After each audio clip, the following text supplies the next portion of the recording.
My name is Darius Holloway. I'm an architect from Denver, Colorado. 90 days ago, Yellowstone erupted and plunged our world into an ice age apocalypse. The sun disappeared, temperatures dropped below zero permanently, and civilization collapsed around me. I watched my city freeze to death while using my building expertise to keep 30 survivors alive in a world that wanted us dead. This is how I survived the first 90 days when everyone else didn't. Before we start the video, let us know what country you're tuning in from in the comment section below. Perhaps we will make a story there. Let's begin.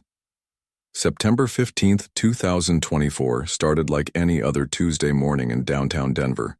I was sitting in my corner office on the 23rd floor of the Republic Plaza building, sipping my usual black coffee and reviewing blueprints for a climate-resilient housing project in the Five Points neighborhood.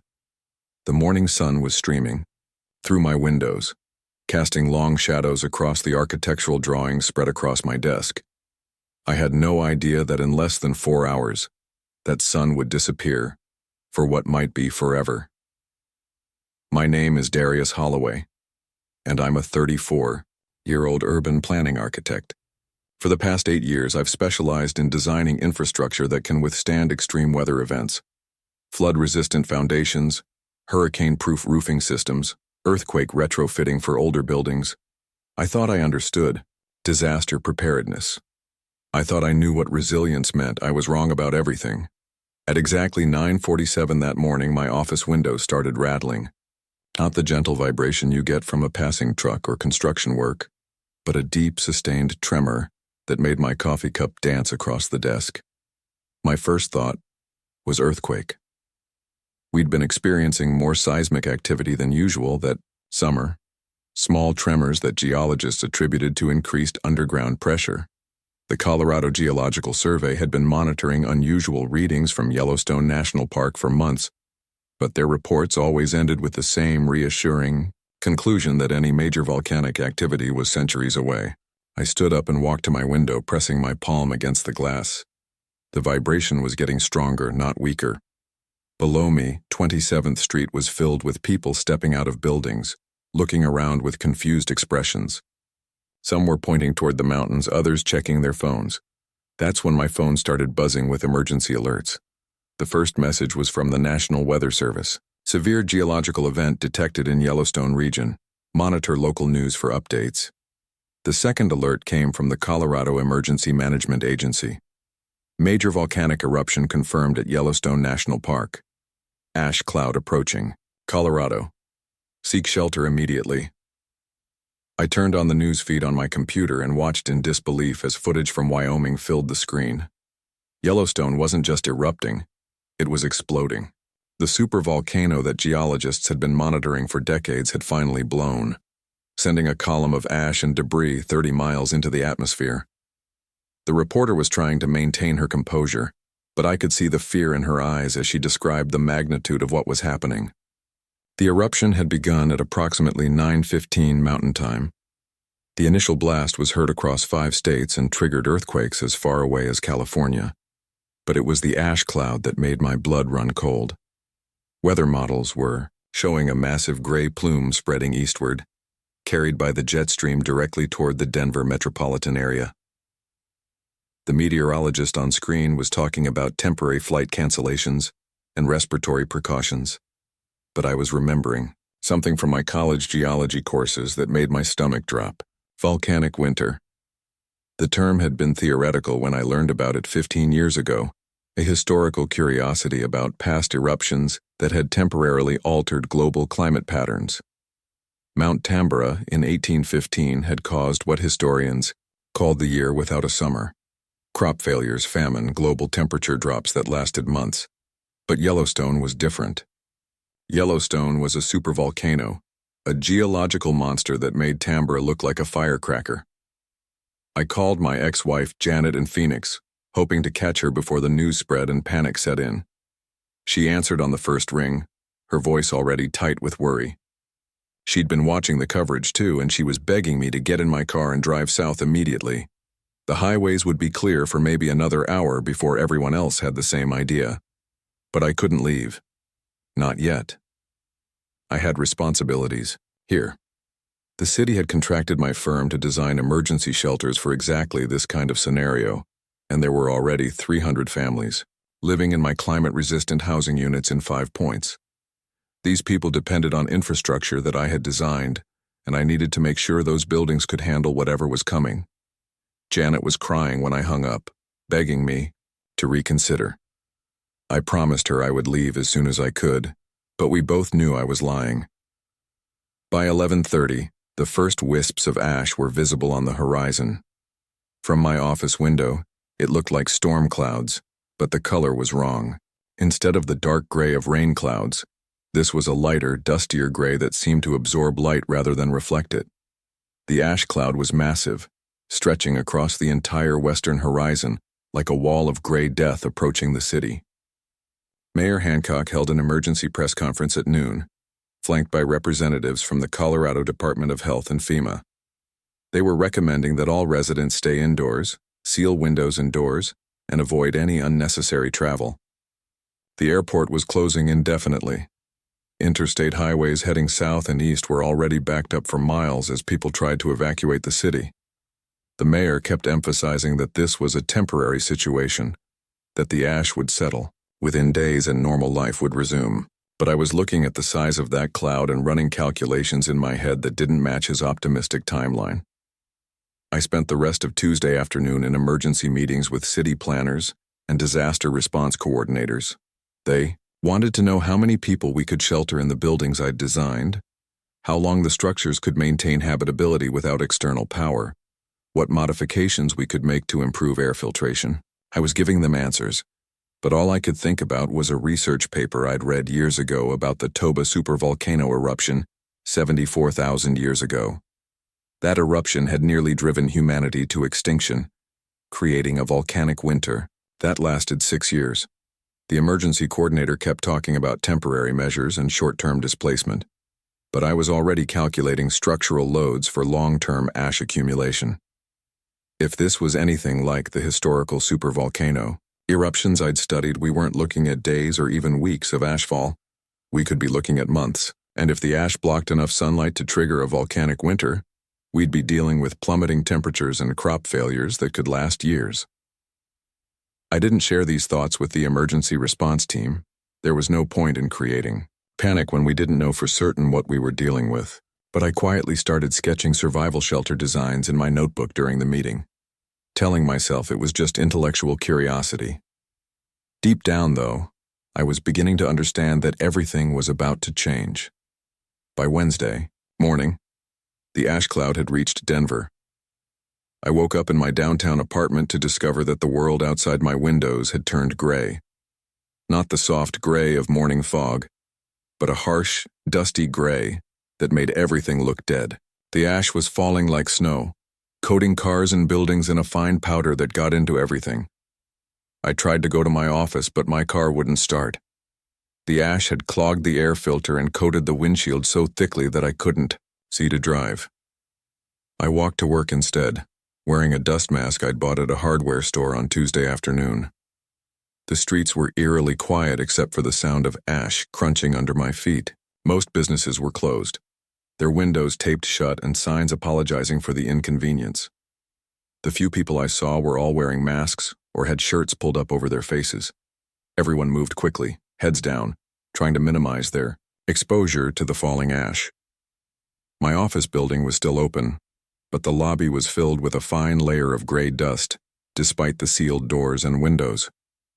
The elevators were working, but I could hear the building's air circulation system struggling against the ash that was somehow getting inside despite all our precautions.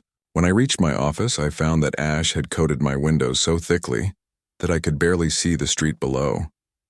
The news was getting worse by the hour. The ash cloud was much larger than initial estimates had suggested, covering an area from Montana to Kansas and showing no signs of dissipating. Airports across the western United States were closed. Highways were becoming impassable as ash accumulated on the roadways and caused multiple vehicle accidents. Emergency rooms were filling up with people suffering from respiratory problems. But it was the temperature readings that made me realize we were in serious trouble. Wednesday's high temperature in Denver was supposed to be 78 degrees. Instead, we barely reached 65. the ash cloud was blocking enough sunlight to measurably affect local temperatures, and this was just the beginning. If the ash continued to fall and spread, if it reached the upper atmosphere and began to circle the globe, we could be looking at temperature drops that would make September feel like December. I spent Wednesday afternoon visiting the housing developments I'd designed, checking on the families who lived there and making sure the buildings were holding up under the ash load. The structures were performing well, but I was seeing signs that worried me. Ash was accumulating on rooftops faster than I'd calculated, and some of the older buildings in the neighborhood were already showing stress fractures from the additional weight. Mrs. Rodriguez, who lived in one of my climate-resistant units, with her 3 children, invited me in for coffee. Her apartment was warm and well-sealed, but she was worried about her job at the hospital. The roads were becoming too dangerous to drive, and she didn't know how she'd get to work if the ash kept falling. I assured her that the city would figure out transportation solutions, but privately, I was wondering how long the infrastructure could hold up under these conditions. By Thursday, the ash fall had become continuous. Denver was buried under 3 inches of gray powder that got into everything, despite our best efforts to seal buildings. The city's street cleaning equipment couldn't keep up with the accumulation, and several major roads were impassable. More concerning was the continued temperature drop. Thursday's high was only 58 degrees, and the forecast showed no improvement. I was starting to get calls from other architects and engineers asking for advice about ash load calculations and emergency shelter design. Word was spreading that I had experience with climate-resilient construction, and people were beginning to realize that this might not be the temporary inconvenience the mayor had promised. I spent most of Thursday on conference calls with building owners who were worried about roof collapses and HVAC systems that were failing under the strain of filtering ash-contaminated air. The grocery stores were starting to empty as people stocked up on non-perishable food and bottled water. I waited in line for 2 hours at King Soopers just to buy basic supplies, listening to other shoppers speculate about how long this would last. Some people were still optimistic, talking about driving south as soon as the roads cleared. Others were beginning to understand that we might be dealing with something much more serious than a temporary weather event. That evening, I got a call from my colleague Marcus Chen, who worked for the National Weather Service in Boulder. Marcus had access to atmospheric models that weren't being shared with the public yet, and what he told me made my hands shake. The ash cloud was reaching altitudes where it could persist for months, possibly years. The particulates were spreading across the globe, and temperature drops were being recorded as far away as Europe and Asia. Marcus was careful not to use the term volcanic winter in our conversation, but we both knew what we were talking about. Historical precedent suggested that we could be looking at global temperature drops of several degrees lasting for years. In practical terms, that meant crop failures, infrastructure collapse, and potentially millions of deaths from cold and starvation. The government wasn't ready to admit the scope of what we were facing, but the scientific community was quietly preparing for the worst. I hung up the phone and looked out my apartment window at the gray wasteland that used to be downtown Denver. The streetlights had come on even though it was only 6 in the evening, their yellow glow barely penetrating the ash-laden air. Cars sat abandoned on the streets, their owners having given up trying to navigate the increasingly dangerous roads. The few people I could see were bundled up in winter coats despite the fact that it was supposed to be early fall. That night I couldn't sleep. I kept thinking about the families living in the buildings I'd designed, trusting that my work would keep them safe. I thought about Janet in Phoenix, probably watching the news and praying that I'd come to my senses and head south while there was still time. I thought about the emergency response meetings where officials kept talking about returning to normal in a few weeks, and I wondered if any of them had bothered to research what happened after previous supervolcano eruptions. By Friday, September 20th, Denver looked like a different city. The ashfall had intensified overnight, and we were now dealing with 6 inches of accumulation in most areas. Several buildings in the downtown core had suffered roof collapses from the additional weight, and the city's emergency services were stretched beyond their capacity. Ambulances couldn't navigate the ash-covered streets, and the hospital was running out of space for patients with respiratory problems. The temperature had dropped to 45 degrees, and weather models were predicting continued cooling. I spent Friday morning on my apartment's roof, using a structural engineering app to calculate how much ash load the building could handle before we reached the danger zone. The numbers weren't encouraging. If the ash continued to accumulate at the current rate, we'd be looking at structural failures within 2 weeks. I was also starting to notice changes in the city's infrastructure that worried me as an architect. Traffic lights were failing as ash clogged electrical systems. Water pressure was dropping in older buildings as treatment plants struggled with ash-contaminated intake water.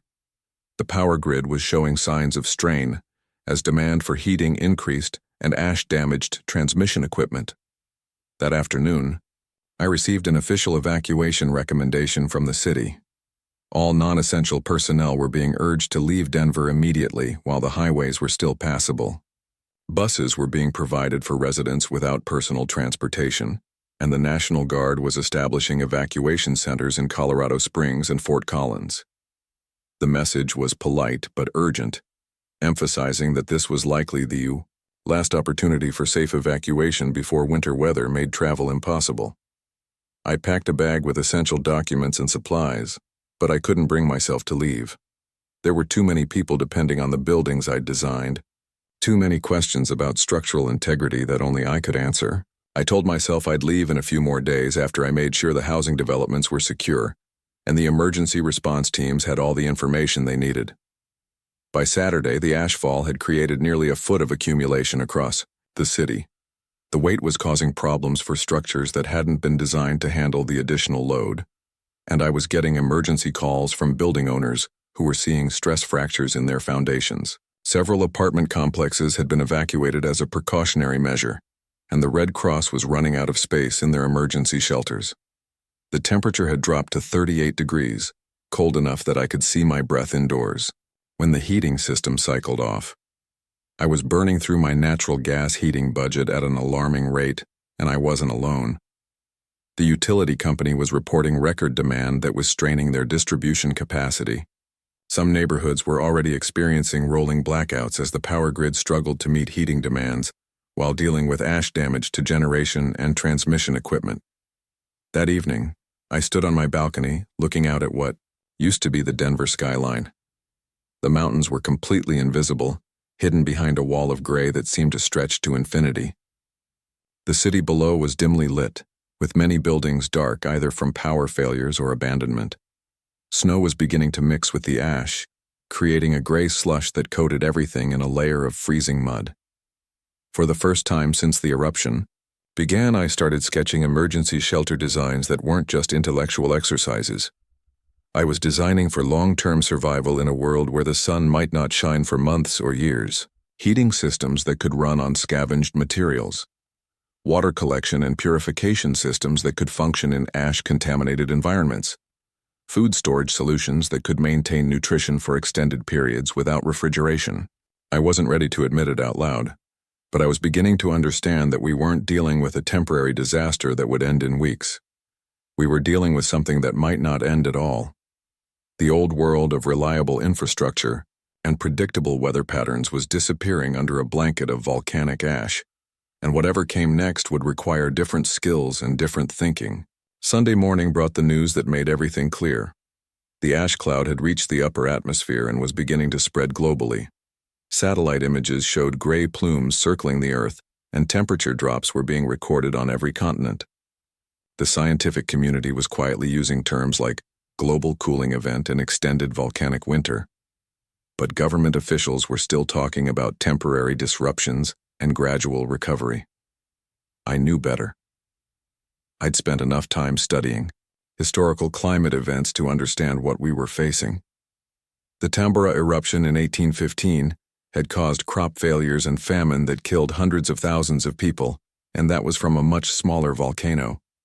Yellowstone was a supervolcano, an extinction-level event that happened maybe once every 100,000 years. We were living through something that previous generations of humans had survived only by the narrowest of margins. That afternoon, I made a decision that would save my life. I started preparing for a very long winter that might last for years.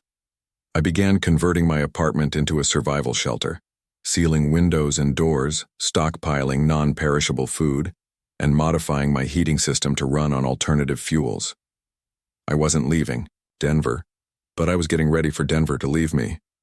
The temperature that night dropped to 32 degrees and ice began forming on the inside of my windows, despite the heating system running constantly. I woke up Monday morning to discover that autumn was over and winter had begun, even though the calendar said it was still September. Outside my frozen windows, Denver was disappearing under a blanket of ash and snow that was already 8 inches deep and showing no signs of stopping.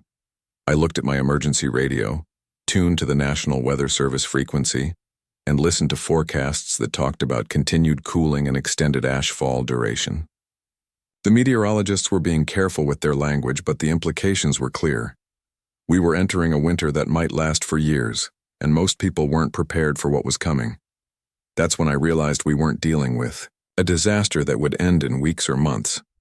We were dealing with something that might not end at all, and I was about to find out if everything I knew about designing for extreme conditions would be enough to keep me alive in a world that had forgotten how to be warm. By Monday, September 23rd, the sun had completely disappeared. What I mean is that even during what should have been the brightest part of the day, the sky looked like late evening. The ash cloud had become so thick and persistent that daylight was just a dim gray glow filtering through layers of volcanic debris suspended 30 miles above our heads. Street lights stayed on 24 hours a day now, casting eerie yellow circles through the perpetual twilight that had settled over Denver like a burial shroud. The temperature that morning was 28 degrees, and it was still dropping. My apartment's heating system was running constantly, but I could see ice crystals forming on the inside surfaces of my windows despite the thermostat being set to 75. I was burning through natural gas at a rate that would bankrupt me within a month, assuming the utility companies were still functioning that long. But money was becoming an abstract concept anyway. What good were bank accounts and credit cards in a world where the sun had stopped shining? My office building had been evacuated over the weekend after structural engineers determined that the ash accumulation on the roof exceeded safe load limits. 23 floors of Denver's financial district reduced to an empty shell because of volcanic debris that kept falling like gray snow that never melted. I retrieved what I could from my office, mainly reference books and architectural drawings that I thought might be useful for survival shelter design. The security guard who let me in was wearing 3 layers of winter clothing and kept checking his watch like he couldn't wait for his shift to end. I don't think he understood that shifts and schedules were becoming meaningless concepts. The city's official response was still focused on temporary measures and gradual recovery. But anyone with eyes could see that temporary had become permanent. Mayor Hancock held daily press conferences where he talked about ash removal efforts and infrastructure repair timelines. But half the city's snowplows had broken down, trying to clear volcanic debris that was too fine and abrasive for equipment designed to handle regular snow. The other half were sitting in maintenance yards because replacement parts weren't available and wouldn't be available for the foreseeable future. I spent Monday morning visiting the climate-resistant housing units I'd designed in 5 points, checking on the families who had trusted my architectural expertise to keep them safe.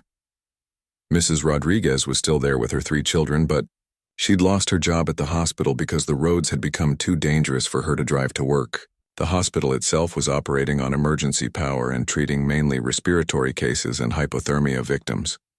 She was burning furniture to supplement her apartment's heating system, and I could smell the smoke from wooden chairs and tables being fed into a makeshift furnace she'd built in her fireplace. The apartment building was holding up structurally, but I was seeing problems that worried me. The roof was sagging under ash load that exceeded my original calculations. The HVAC system was failing because the air filters couldn't handle the volume and consistency of airborne volcanic particles. Water pressure was dropping because the city's treatment plants were struggling with ash-contaminated intake water. These were the kinds of infrastructure failures that cascade, where one problem creates 3 more problems that each create 3 more problems. Mrs. Rodriguez asked me when things would get back to normal, and I didn't know how to answer her. Normal was a concept that belonged to the old world, the world where the sun shone and temperatures followed predictable seasonal patterns. In the new world, normal was whatever we could build from the wreckage of civilization and our own determination to survive. I told her to keep burning furniture and to start rationing her food supplies. I told her children to stay indoors and to help their mother seal every crack and gap where cold air could enter their apartment. I didn't tell her that I was calculating how many people would freeze to death before winter was over. By Tuesday, the National Guard had begun withdrawing from Denver. The official explanation was redeployment to assist with evacuation efforts in smaller communities. But I could see the truth in the faces of the soldiers I encountered. They were abandoning the city because the city was becoming uninhabitable. Their equipment couldn't function in the ash-laden environment. Their supply lines were failing, and their mission parameters didn't include fighting a war against the weather itself. The power grid failed that afternoon. Not a rolling blackout or a temporary outage, but a complete system collapse that left most of downtown Denver without electricity. The utility company's emergency generators kicked in for critical facilities, like hospitals and emergency services.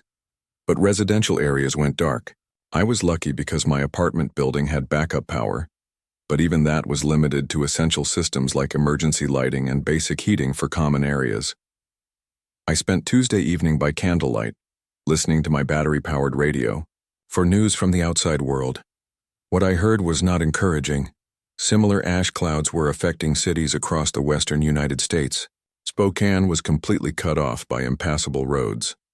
Salt Lake City was dealing with ash accumulation that had collapsed dozens of buildings. Las Vegas was reporting temperatures 30 degrees below normal for late September. The pattern was consistent and terrifying. Every city within 500 miles of Yellowstone was experiencing the same infrastructure collapse and temperature drop that was killing Denver. But it was the international news that made me understand the true scope of what we were facing. Ash from Yellowstone had reached the upper atmosphere and was beginning to affect weather patterns globally.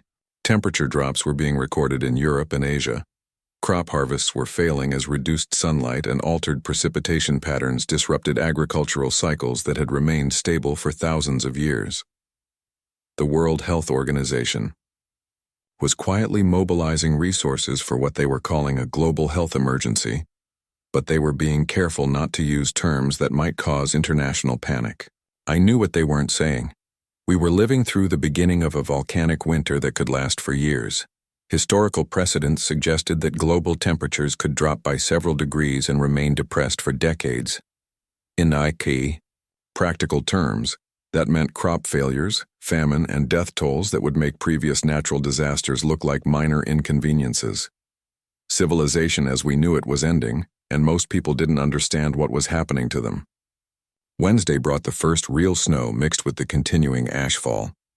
Not the light dusting we sometimes get in Denver during early autumn, but heavy wet snow that added dangerous weight to ash-covered roofs throughout the city. I heard the first building collapse around 10 in the morning, a groaning crash somewhere in the downtown area that echoed through the gray twilight like thunder. By afternoon, there had been at least 6 more structural failures, and the city's emergency services had stopped responding to anything except life-threatening situations. I was beginning to understand that my apartment, despite its modern construction and backup power systems, was not a viable long-term shelter. The building's heating system was designed for normal winter conditions, not for extended sub-freezing temperatures in September. My food supplies were adequate for maybe 2 weeks if I rationed carefully. My water came from city systems that were already showing signs of failure. Most importantly, I was alone, and survival in this new world was going to require cooperation and shared resources. That's when I started thinking seriously about the REI store downtown. I'd driven past it hundreds of times, a massive outdoor equipment retailer that specialized in exactly the kind of gear that would be essential for surviving in a world where camping and hiking equipment had become everyday necessities. The store would have winter clothing, sleeping bags rated for extreme temperatures, portable heating devices, freeze-dried food, water purification systems, and all the other supplies that normal people didn't keep in their apartments. More importantly, the REI store had a basement level that would provide protection from ashfall and better insulation against the cold. The building was newer construction, designed to handle significant snow loads from normal Colorado winters. If I could get there and secure the location, I might have a chance of surviving long enough to figure out what came next.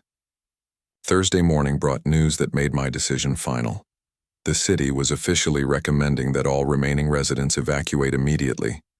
This was the last organized evacuation effort, and after this, people would be on their own. Buses were leaving from designated pickup points for emergency shelters in Colorado Springs and Fort Collins. But space was limited, and transportation was not guaranteed. The subtext was clear. If you stayed in Denver after this week, you were accepting responsibility for your own survival. I made my decision. I wasn't leaving Denver, but I was leaving my apartment. I spent Thursday afternoon packing essential supplies and documents into a hiking backpack I'd bought years ago for camping trips I never took. Warm clothing, basic tools, first aid supplies, water purification tablets, energy bars, and my architectural reference books. Everything else would have to be abandoned or replaced with whatever I could find in the ruins of the city. The temperature, Thursday night, dropped to 18 degrees. Cold enough that the pipes in my apartment building began freezing despite the backup heating system. I could hear them cracking inside the walls, a series of sharp pops and groans that meant water damage and system failures throughout the building. By Friday morning, there was no running water on any floor above the third level, and the backup generators were struggling to maintain even minimal heating. I said goodbye to my apartment that morning, knowing I would never see it again. I'd lived there for 6 years, through my divorce from Janet and my transition from general architectural practice to climate-resilient design. The walls held memories of dinner parties and quiet evenings, of blueprints spread across the dining room table and late-night phone calls with clients who trusted my expertise to keep their families safe. Now those walls would become a tomb, for anyone foolish enough to stay, a frozen monument to a way of life that had ended with a volcanic eruption in Wyoming. The journey from my apartment building to the REI store should have taken 15 minutes by car or 45 minutes on foot. In the new world of ash-covered streets and abandoned vehicles, it took me 3 hours. I had to navigate around collapsed buildings and blocked roads, avoiding areas where groups of desperate people had gathered to argue about resource distribution or simply to share their fear and confusion. I saw things during that walk that I try not to remember. Evidence of how quickly civilized behavior disappears when the infrastructure that supports civilization stops working. The REI store looked like it had been hit by a bombing raid. The front windows were broken. The interior was covered with ash and snow that had blown through the damaged entrance, and most of the valuable merchandise had been looted during the first week after the eruption. But the building structure was sound, and more importantly, the basement was intact and accessible through a service entrance that had been overlooked by the people who had ransacked the main floor. I wasn't the first person to think of the REI store as a potential shelter. When I made my way down to the basement level, I found Miguel Santos, a 42-year-old mechanic who had been hiding there for almost a week. Miguel had worked on my car a few times at a garage in the Capitol Hill neighborhood, and we recognized each other immediately. He was thin and tired, but he was alive, and he had managed to salvage some camping equipment from the wreckage upstairs. Miguel told me what had happened to the city during the week I'd spent in my apartment trying to maintain a normal routine.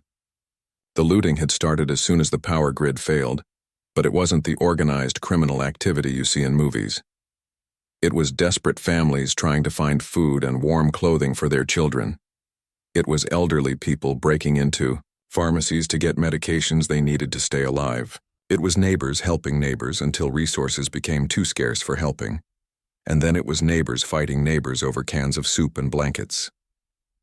The police had withdrawn from most of the city by Wednesday, concentrating their remaining personnel around critical facilities like hospitals and government buildings. Fire department response was limited to structure fires that threatened entire blocks, because individual house fires were too common and too dangerous to address with their reduced staffing. Emergency medical services had essentially stopped functioning except for the most extreme cases, because ambulances couldn't navigate the ash-covered streets and hospital emergency rooms were already beyond capacity. Miguel and I spent Friday evening sharing information and resources, trying to figure out what we needed to do to survive the next few weeks. He had mechanical skills that would be essential for maintaining heating equipment and generators. I had architectural knowledge that could help us modify the basement space for long-term habitability. Together we might have a chance of making it through the winter, assuming winter ever ended.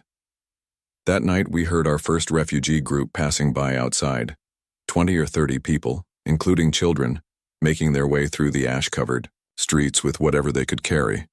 They were heading south, hoping to reach warmer areas that might still have functioning infrastructure. Miguel and I listened to their voices fading into the gray distance, and we both understood that we were listening to people who probably wouldn't survive the journey. The highways south were blocked by abandoned vehicles and ash drifts. The temperatures were dropping every day. The infrastructure they were hoping to find in Colorado Springs or New Mexico had probably already failed, just like Denver's infrastructure had failed. Saturday brought our first major test. A group of 6 adults approached the REI store looking for supplies and shelter. They weren't looters or criminals, just scared people who had heard that someone was living in the building and hoped to negotiate for help. Miguel and I had to make a decision that would define how we approach survival in this new world. We could share our limited resources and try to build a community, or we could protect what little we had and turn away people who might not contribute enough to justify feeding them. We let them in. Sarah Martinez was a 34-year-old EMT who had been working at Denver Health Medical Center until the hospital had started turning away non-critical patients. Her medical training made her immediately valuable to our group. But more than that, she had information about what was happening in other parts of the city. The hospital had been in communication with emergency services in other cities, and the news was universally bad. Every major population center within 1,000 miles of Yellowstone was dealing with infrastructure collapse and rising death tolls. The other 5 people in the group were a mix of skills and backgrounds, but they all shared the same story. They had stayed in Denver hoping things would improve, watching their apartments and homes become uninhabitable as heating systems failed and food supplies dwindled. They had tried to leave the city too late, finding the highways blocked and the weather too dangerous for travel. Now they were trapped in a frozen wasteland that used to be a modern American city, dependent on the kindness of strangers and their own resourcefulness for survival. Sarah had been monitoring radio communications between emergency services, and what she told us that night made me understand just how bad things were becoming. Emergency rooms throughout the region were seeing hypothermia cases that should have taken weeks to develop happening in just days. The volcanic ash seemed to create conditions that accelerated heat loss and made normal winter clothing inadequate for protection. People were dying of cold exposure in temperatures that would have been merely uncomfortable under normal circumstances. More disturbing was her report about psychological casualties. The complete disruption of normal life, combined with the constant gray twilight and dropping temperatures, was causing depression and anxiety that led to dangerous decision-making. People were giving up, walking out into the ash and snow without adequate protection because they couldn't cope with the uncertainty and fear. Others were becoming aggressive and territorial, fighting over resources in ways that endangered entire communities. By Sunday, October 1st, our group had grown to 12 people, as word spread that the REI store basement was a relatively safe shelter with someone who understood structural engineering and someone with medical training. We were sharing body heat, pooling our food supplies, and taking turns maintaining the small heating devices we'd scavenged from the wreckage upstairs. It was working, but barely, and I was constantly calculating how long our resources would last against the number of people we were trying to keep alive. That's when we encountered our first serious external threat. A group of armed men had been systematically looting buildings in the downtown area, taking whatever they could find and driving away anyone who tried to stop them. They weren't just looking for supplies, they were establishing territorial control over sections of the abandoned city. Other survivors had warned us that this group was approaching our area, and they had a reputation for violence against anyone who resisted their demands. I spent Sunday night lying awake in my sleeping bag, listening to the wind blow ash against the building's walls and thinking about defensive positions and escape routes. My architectural training had never included lessons about fortifying buildings against human attacks, but I was learning quickly that survival in this new world required skills that civilized people weren't supposed to need. I was sketching defensive modifications in my notebook, trying to figure out how to turn a basement retail space into a fortress that could protect 12 people against armed attackers. Monday morning brought the confrontation I'd been dreading.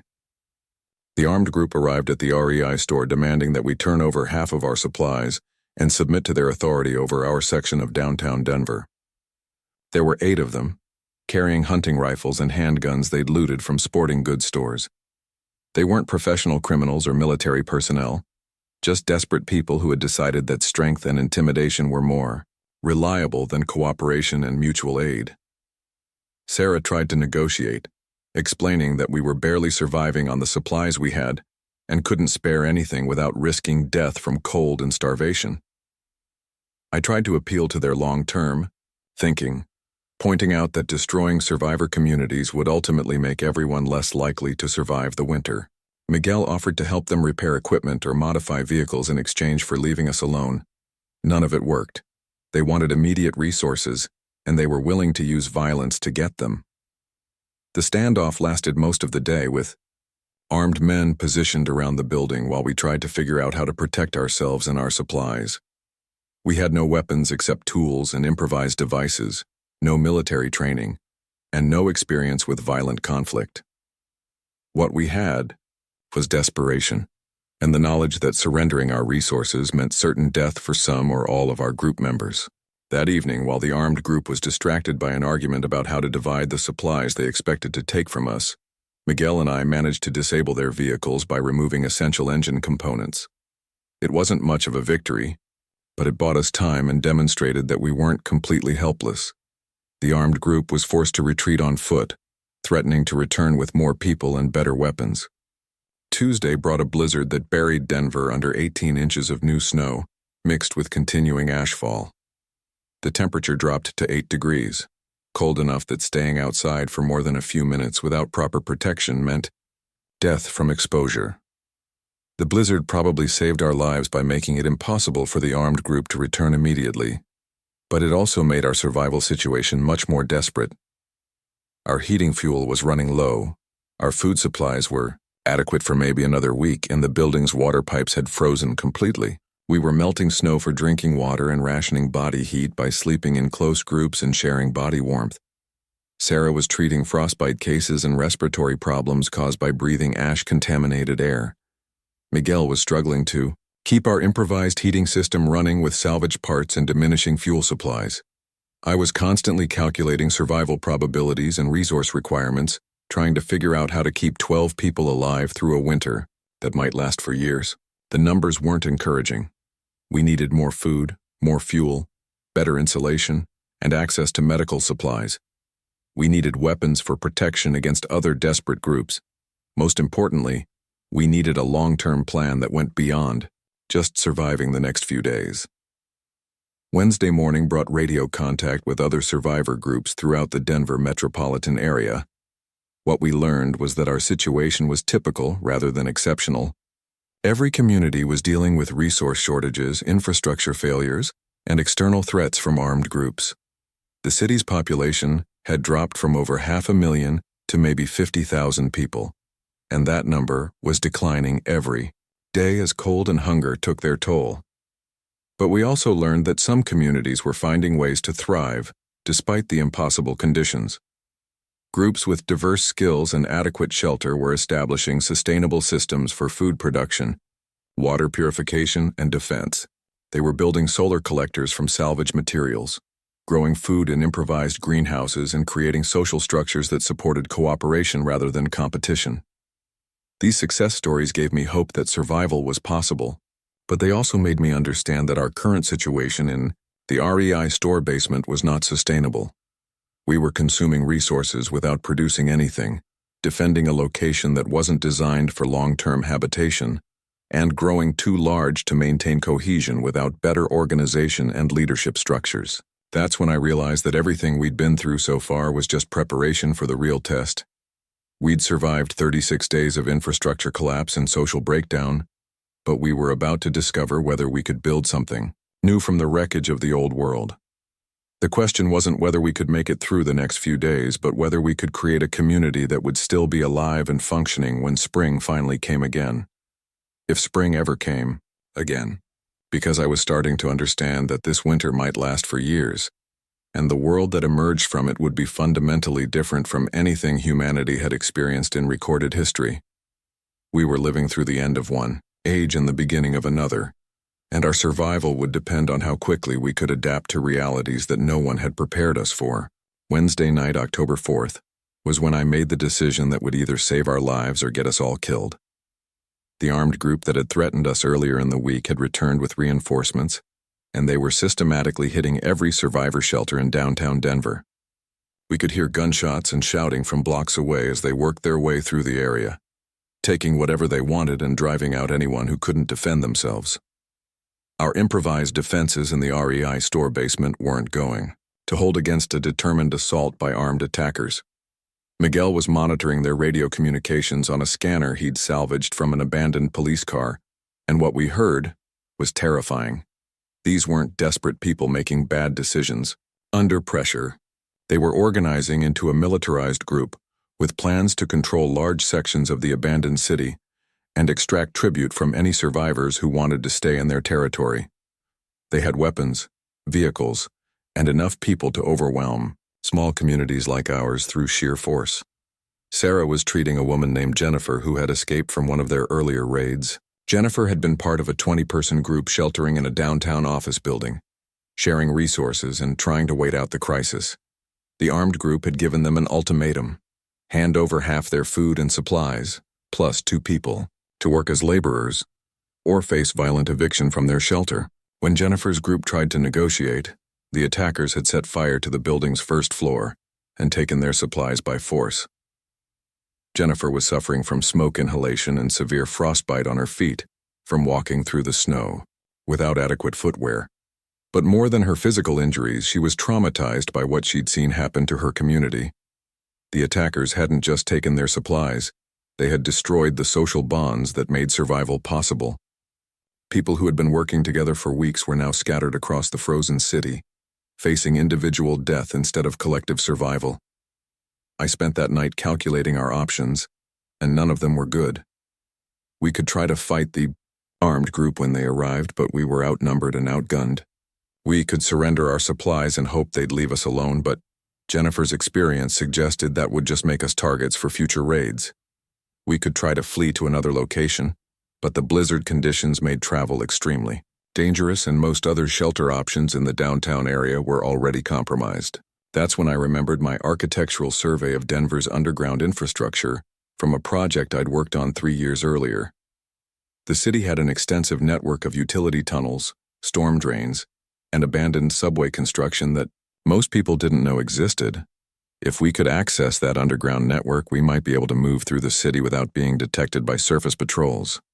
More importantly, we might be able to reach better shelter locations that weren't obvious targets for raiders. Thursday morning brought the sound of vehicles approaching our building. Miguel's radio scanner confirmed what we already knew. The armed group was setting up a perimeter around the REI store, preparing for either negotiation or assault, depending on how we responded to their demands. We had maybe 30 minutes before they made contact, and whatever we decided to do had to happen fast. I made the call. We were going underground. I knew the approximate location of a utility access tunnel 3 blocks away that connected to the main storm drain system. If we could reach that tunnel without being detected, we could travel underground to reach other parts of the city where shelter options might be better. It was risky, but staying put meant certain confrontation with people who had already demonstrated their willingness to use violence. Sarah organized the group for emergency evacuation, while Miguel and I gathered essential supplies that we could carry during underground travel. We couldn't take everything, which meant leaving behind food and equipment that we might desperately need later. But we also couldn't take so much that travel would be impossible or detection would be likely. It was a terrible calculus, choosing between immediate mobility and long-term survival needs. Jennifer insisted on coming with us despite her injuries. She knew these attackers better than anyone else in our group, and she understood what would happen if they caught us. Her experience escaping from the office building raid had taught her techniques for moving quietly through the ash-covered streets and avoiding detection by patrols. Those skills might be the difference between successful escape and capture. We left the REI store through a basement service exit that opened into an alley behind the building. The armed group had positioned themselves to watch the main entrances, but they hadn't anticipated that we might know about secondary access points. Miguel had disabled the building's emergency alarm system, so our exit wouldn't announce our departure to anyone monitoring electronic systems. The journey through 3 blocks of abandoned Denver streets was the most terrifying experience of my life up to that point. We had to move in single file, staying close to buildings for cover and avoiding open areas where we might be spotted by lookouts. The ash and snow provided some camouflage, but they also made footing treacherous and increased the risk of injury if someone fell or made noise that could attract attention. Sarah was helping Jennifer walk despite her frostbitten feet, while Miguel carried extra supplies to compensate for people who couldn't handle full loads. I was navigating using mental maps of the city's infrastructure, trying to remember details from architectural surveys I'd conducted years earlier, when such knowledge seemed purely academic. The responsibility for everyone's safety was crushing, knowing that one wrong turn or missed landmark could get us all killed. The utility access tunnel was exactly where I remembered it, hidden behind a maintenance building that most people would walk past without noticing. The entrance was secured with a heavy steel door that required tools to open, but Miguel's mechanical expertise made quick work of the lock mechanism. Within minutes, we were underground and relatively safe from immediate detection by surface patrols. The storm drain system was larger and more extensive than I had expected, with concrete passages wide enough for vehicles and high enough that we didn't have to crawl. But it was also freezing cold, filled with ash-contaminated water that had turned to ice and pitch black except for the flashlights we carried. The air was thin and hard to breathe, and the acoustics made every sound echo in ways that could attract attention from anyone else who might be using the tunnels. We spent Thursday night in an underground maintenance chamber, sharing body heat, and trying to stay warm without building fires that might produce smoke or light visible from surface access points. Sarah was monitoring Jennifer's condition and treating other group members who were showing signs of hypothermia and exhaustion. Miguel was studying tunnel maps he'd found in the maintenance chamber, trying to figure out the best route to reach better shelter options. I was calculating how long we could survive underground travel in these conditions. The temperature in the tunnels was only slightly warmer than surface conditions, but we were protected from wind and snow. We had food for maybe 4 days if we rationed carefully, water purification tablets for treating the ice-contaminated liquid in the drains, and enough battery power for our flashlights to last perhaps a week if we used them sparingly. But underground travel was exhausting and dangerous. People were already showing signs of fatigue and stress that could lead to poor decision-making. The tunnels were disorienting, and it would be easy to get lost in a network of passages that extended for miles under the city. Most importantly, we didn't know what we'd find when we emerged, or whether surface conditions in other parts of Denver would be any better than what we'd left behind. Friday morning brought our first encounter with other people using the underground network. We heard voices echoing through the tunnels from somewhere ahead of our position, and we had to decide whether to approach them or try to avoid contact. The voices could belong to other refugees like ourselves, but they could also belong to members of armed groups who were using the tunnels for their own transportation and patrol activities. Miguel volunteered to scout ahead, while the rest of us waited in concealment. He returned 20 minutes later with information that changed our understanding of survival dynamics in post-eruption Denver. The voices belonged to a family of 5 who had been living underground for 2 weeks, moving between different shelter locations as conditions on the surface became impossible. The family was led by Robert Chen, a 48-year-old electrical engineer who had been working for XL Energy when the power grid collapsed. His wife Linda was a nurse, and their 3 children ranged in age from 8 to 16.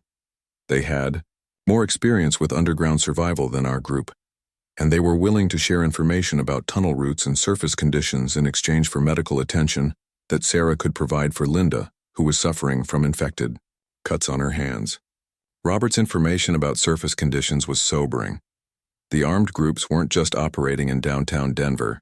They were establishing territorial control throughout the metropolitan area. Communities that tried to resist were being systematically destroyed, while groups that submitted to tribute demands were being slowly drained of resources until they collapsed anyway. The only survivors who were thriving were those who had found hidden locations that raiders couldn't easily discover or access. More disturbing was Robert's report about infrastructure degradation throughout the city. Water treatment plants had failed completely, meaning that surface water sources were contaminated with ash and industrial pollutants. The natural gas distribution system was failing as pipes froze and broke, eliminating heating for most residential areas. Even buildings that were structurally sound were becoming uninhabitable as essential services disappeared. Linda's medical perspective added another layer of concern. She was seeing infection rates and disease transmission patterns that suggested the ash-contaminated environment was creating health hazards beyond just cold and starvation. Respiratory problems were becoming chronic as people breathed contaminated air for weeks without adequate filtration. Skin conditions were developing from contact with ash that contained chemical compounds not normally present in surface dust.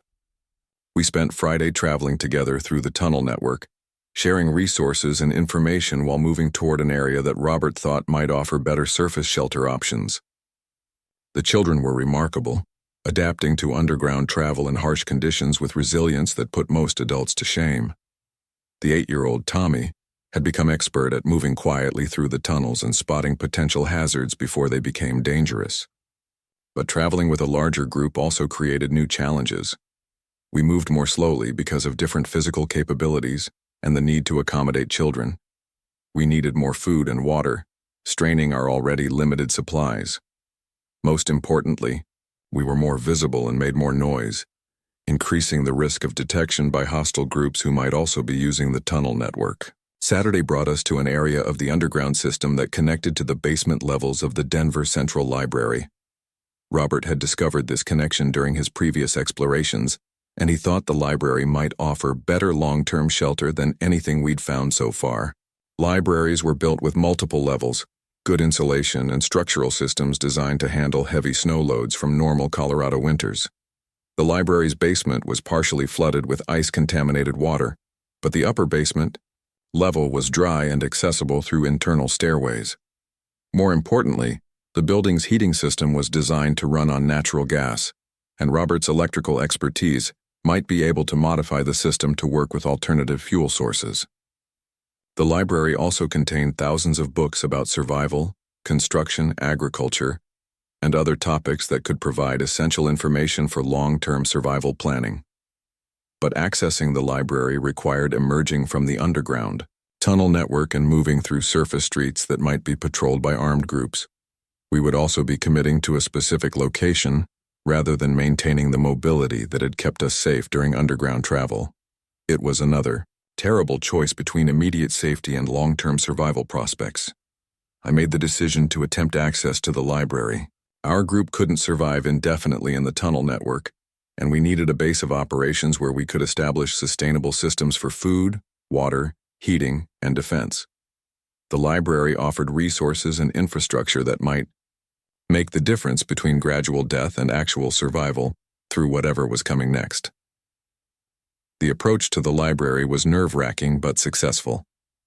We emerged from the tunnel network through a maintenance access point 2 blocks away, then moved through ash-covered streets using techniques Jennifer had learned during her escape from the earlier raid.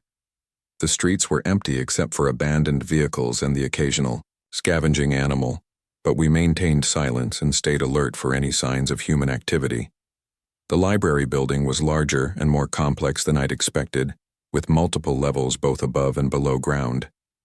The main floor showed signs of looting with scattered books and damaged furniture, indicating that other people had been here looking for useful materials, but the basement levels were intact, and Robert was right about the building's potential as a long-term shelter location. Miguel and Robert spent Saturday evening assessing the building's heating and electrical systems, while Sarah established a medical area and checked everyone for injuries or illness from our underground journey. I was conducting a structural survey, checking the building's integrity and identifying modifications we'd need to make for defense and long-term habitability. The children were exploring the building and cataloging resources that might be useful for survival. What we found was both encouraging and sobering. The library had excellent bones for a survival shelter with solid construction, multiple levels, and systems that could be modified for our needs. The book collection included extensive information about survival techniques, construction methods, and agricultural practices that would be essential for long-term planning. The building's design provided good defensive positions and multiple escape routes if we came under attack. But the library also required significant work to become truly habitable. The heating system needed modifications that would take days or weeks to complete. Water access required connecting to systems that might not be functioning reliably. Food storage and preparation areas needed to be established in spaces not designed for those purposes.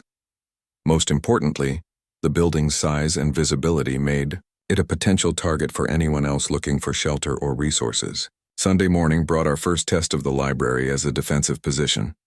A small group of scavengers approached the building looking for books or materials they could trade for food and supplies. They weren't hostile, just desperate people, trying to find anything valuable in the ruins of the city. But their presence meant that our location was discoverable, and it was only a matter of time before larger or more dangerous groups found us. Sarah took the lead in negotiating with the scavengers, using her medical training to offer treatment for injuries and illness in exchange for information about conditions in other parts of the city. What we learned was that survivor communities were beginning to establish trade networks, exchanging specialized skills and resources to improve everyone's chances of making it through the winter. The scavengers told us about a group of farmers who had established a greenhouse operation in an abandoned warehouse, growing food using geothermal heating and artificial lighting powered by solar panels. They described a community of mechanics and engineers who were rebuilding vehicles and generators using salvaged parts from across the metropolitan area. They knew about medical professionals who were operating clinics in hidden locations, treating patients in exchange for food and protection. This information changed my understanding of what survival meant in the post-eruption world. We weren't just trying to wait out a temporary disaster until normal life resumed. We were participating in the early stages of building a new civilization from the wreckage of the old one. Communities that could contribute specialized knowledge and resources to these emerging trade networks would thrive, while isolated groups would gradually decline and disappear. I spent Sunday evening developing plans for establishing the library as a resource center rather than just a shelter. We could offer architectural and engineering consulting to other communities that needed help with construction and infrastructure projects. Sarah could provide medical services to a broader network of survivors. Miguel could repair and modify equipment for trade with other communities. Even Robert's family brought valuable skills in electrical systems and nursing that would be in high demand. But specialization also meant vulnerability. The more we committed to the library as our base of operations, the more dependent we became on trade relationships with other communities for resources we couldn't produce ourselves. We would need protection agreements with groups that had weapons and combat experience. We would need supply relationships with communities that could provide food and raw materials. We would need information networks that could warn us about threats and opportunities. Monday brought contact with exactly the kind of community we needed to connect with. A group of 30 survivors led by former military personnel had established a defensive compound in an abandoned shopping mall 15 miles south of downtown Denver. They were offering protection services to smaller communities in exchange for specialized labor and technical expertise. Their radio operator contacted us after hearing about our presence at the library through the informal communication network that was developing among survivor groups. The military group's leader was Captain James Morrison, who had been stationed at Buckley Air Force Base when the eruption occurred. His community included combat veterans, military engineers, and logistics specialists who understood large-scale organization and resource management. They had vehicles, weapons, and communication equipment that made them formidable in confrontations with raider groups. But they needed civilian expertise in areas like medical care, construction, and infrastructure repair. Captain Morrison's proposal was straightforward. His community would provide security patrols for the library and rapid response support if we came under attack. In exchange, we would provide consulting services for their construction projects and medical care for their community members. We would also serve as a neutral meeting location, where his group could conduct trade negotiations with other communities that might be reluctant to visit a military compound. It was exactly the kind of mutual aid relationship that could make survival possible in the long term, but it also meant accepting obligations and dependencies that limited our autonomy. If Captain Morrison's group decided we weren't providing adequate value for their protection services, We could find ourselves abandoned in a location that was too visible and too large to defend independently. If their military approach to survival conflicted with our more cooperative philosophy, we could end up caught between competing visions of what post-eruption society should look like. Tuesday morning brought the decision that would define our future in the new world. A larger raider group was moving through the downtown area, systematically destroying survivor communities and taking whatever resources they could find. Captain Morrison's scouts had identified them as the same group that had threatened us at the REI store, now grown to over 40 people with military-style organization and heavy weapons. We had hours to decide whether to accept Captain Morrison's protection, offer, attempt to defend the library independently, or abandon our location and return to underground mobility. Each option carried risks that could result in death or capture, but staying uncommitted meant certain destruction when the raiders arrived. I looked around at the people who had become my responsibility and my community. Sarah, whose medical skills had kept us alive through impossible conditions. Miguel, whose mechanical expertise had solved problems that would have killed us. Robert and Linda Chen with their children, who represented hope that families could survive and rebuild in this new world. Jennifer, whose experience with raider attacks had taught us what we were really fighting against. These people had trusted my architectural knowledge and leadership judgment to guide them through the collapse of everything familiar and safe. Now I had to make a choice that would determine whether that trust had been justified or whether I was leading them into a trap that would destroy everything we'd built together. The weight of that responsibility was crushing, but it was also clarifying. We weren't just trying to survive anymore. We were trying to build something worth surviving for. I accepted Captain Morrison's protection offer at 11:30 on Tuesday morning, October 10th. It was the hardest decision I'd made since leaving my apartment 3 weeks earlier, but we were out of time and options. The raider group was less than 6 hours away from the library, and our makeshift community of 15 people couldn't defend against 40 armed attackers with military organization. Morrison's proposal meant trading our independence for survival, but independence was meaningless if we were all dead by evening. The next 3 hours were controlled chaos as Morrison's advance team arrived to establish defensive positions around the library. These weren't the desperate civilians with hunting rifles that we'd encountered before. These were trained soldiers who understood tactical positioning, fields of fire, and coordinated defense strategies. Sergeant Martinez, Morrison's second-in-command, assessed our building like I would assess a construction site, identifying structural strengths and weaknesses that could be exploited by attackers or defenders. Sarah was treating 2 members of Morrison's team who had been injured during recent encounters with raider groups. One had a bullet wound in his shoulder that was healing poorly because of the contaminated environment and limited medical supplies. The other was suffering from severe frostbite on his feet, the same condition that was affecting survivors throughout the Denver area as temperatures continued dropping and proper winter gear became impossible to find. The medical cases gave Sarah insight into how Morrison's community was functioning, and what she learned was both reassuring and disturbing. The military group had better organization and resource management than any civilian community we'd encountered. They had established supply lines, defensive protocols, and leadership structures that enabled them to protect larger areas and support more people than smaller groups could manage independently. But they were also operating under martial law principles that gave Morrison absolute authority over resource allocation and strategic decisions. Dissent wasn't tolerated. Individual needs were subordinated to group survival, and anyone who couldn't contribute to the community's defensive capabilities was considered expendable. It was effective for survival, but it represented a vision of post-eruption society that eliminated most of the freedoms and personal autonomy that defined pre-eruption life. Miguel spent Tuesday afternoon working with Morrison's engineers to prepare defensive modifications for the library building.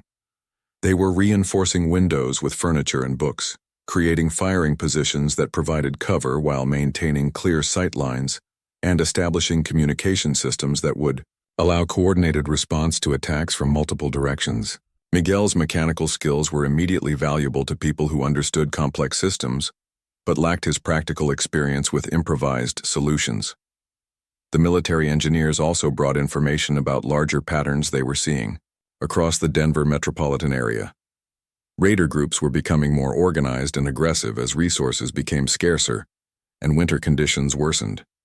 Some groups were establishing territorial control over specific neighborhoods, extracting tribute from survivor communities in exchange for protection from other raiders.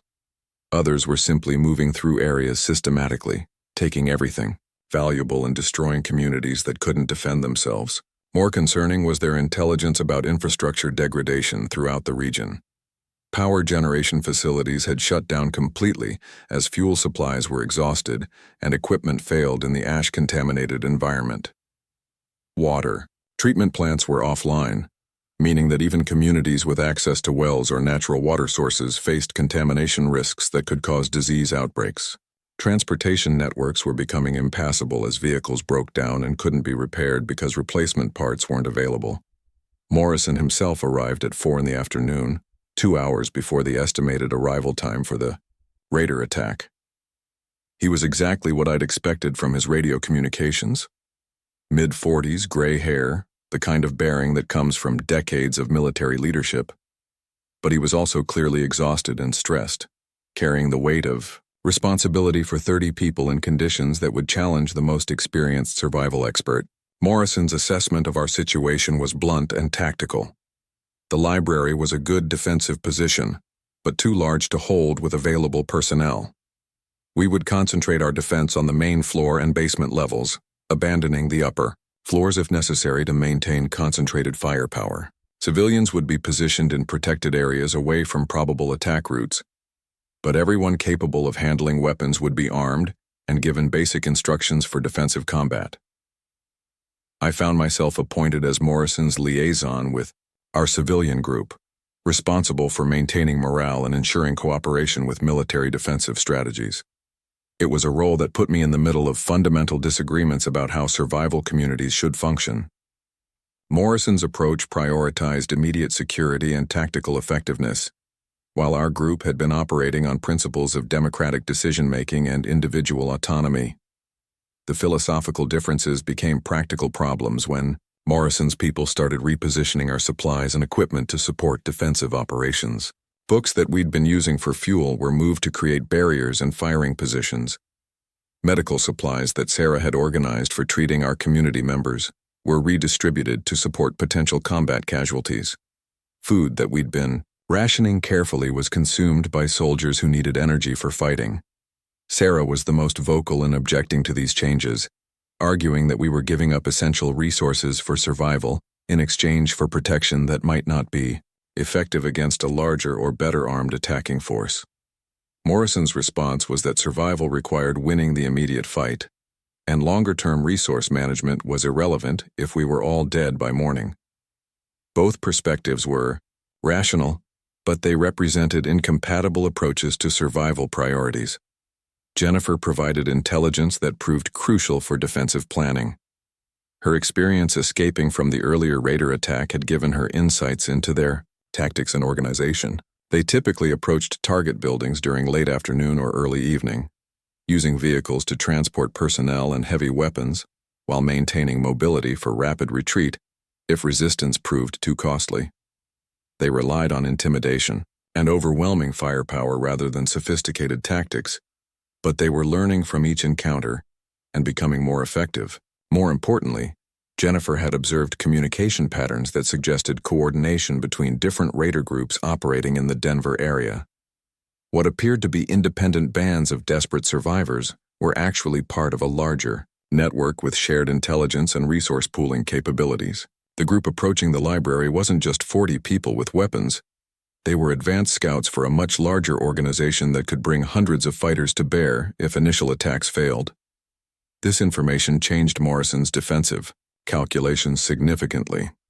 If we were facing a probe by a larger organization rather than an independent attack, our tactical priorities shifted from winning a decisive engagement to demonstrating that the library was too costly to capture. The goal became making the Raiders decide that easier targets were available elsewhere, rather than trying to eliminate their attacking force completely. The Raiders arrived at 6:15, just as the gray twilight that passed for daylight in post-eruption Denver was fading into complete darkness.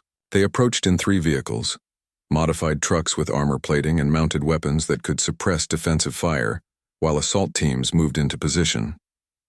Morrison's estimate of 40 attackers proved accurate, but their equipment and organization were more sophisticated than we'd anticipated. The initial contact was attempted negotiation rather than immediate assault. The raider leader, a man who called himself Colonel Davidson, used a bullhorn to demand that we surrender the building and all supplies in exchange for safe passage out of the area. His terms were identical to what Jennifer had described from previous attacks, suggesting standardized protocols for resource extraction that these groups had developed through experience. Morrison's response was to decline negotiation and demonstrate our defensive capabilities with warning shots that showed the raiders they were facing organized resistance rather than frightened civilians. The message was clear.